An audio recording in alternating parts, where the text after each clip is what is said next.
So now we're going to move on to the conditioning stage. You're going to make sure that you leave all this amazing water in the hair. So we're not going to squeeze the hair, we're not going to towel dry the hair, we're just going to leave it as sopping wet as it is right now. Look at this decadent conditioner. Yum.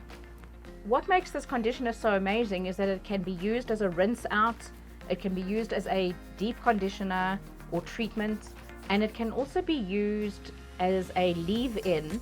As long as you've rinsed it off the scalp, it can be used to leave in on the ends. So the conditioner has hyaluronic acid in it, which is amazing. Hyaluronic acid holds 1,000 times its own weight in water and actually attracts water into the hair shaft. So remember that we always start with less. It's really, really important that we're putting the conditioner onto sopping wet hair, and then we're going to add more water. This conditioner can be put onto the scalp. It actually has a scalp treatment in it, which is really, really lovely. The most important thing though is to make sure that you've rinsed it off the scalp afterwards. So we're massaging the product into the scalp and making sure that we really get in there. Remember that your scalp also needs to be hydrated, and this conditioner actually gives your scalp that beautiful, soft, hydrated feeling, as well as working on the hydration levels on your hair. So if you look at this hair, you can see that it has soaked up all the water. So we're going to drizzle more water on first before we actually start with our milking technique.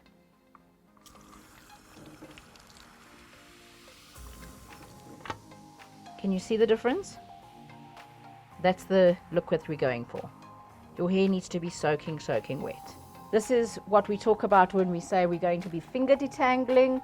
So we're smoothing those cuticles down. And the reason that we do this is when the cuticles are lifted, that causes the tangles. It almost acts like Velcro. And so when we are doing this, as you can see, as I'm smoothing those cuticles down, we're actually getting curls that are starting to form. Let's show you on another section. As you can see here, we've got quite a bit of frizz. This is what we're trying to eliminate. And that smoothing technique, we're smoothing down the cuticles. Okay, we're working from the bottom.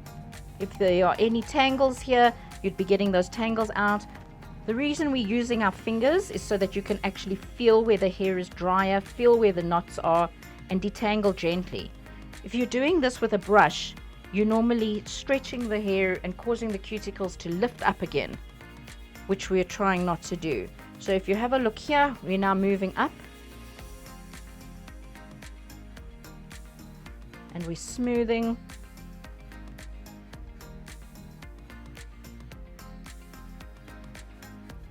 We want the hair to start to feel like seaweed.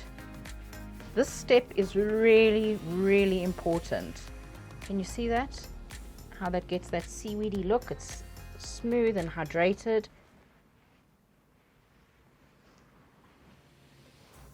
So I'm using my fingers to detangle and to smooth the cuticles down.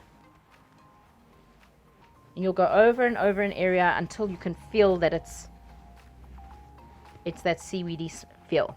So once we finish smoothing down the cuticles and your hair has that beautiful seaweedy feel, we move on to my favorite part, squish to condish. If you're doing this in the shower, I want you to throw your head forward at this stage and to actually get your hair into your hands and start getting the squish to condish method going. The first thing we're going to do is actually add a bit more water. And we drizzle that water on. Okay, and we're going to methodically work around the head, gathering up pieces of hair and clumps. Can you hear that noise? That's the sound I want you to hear. We're gathering up the hair. We just go over one more time with the smoothing technique. Gather that into the hand and squish. Can you see the milkiness coming through the fingers? That's what we're going for. Can you see those gorgeous juicy clumps that form? That's what we're going for, to create clumps and to get that curl memory going again.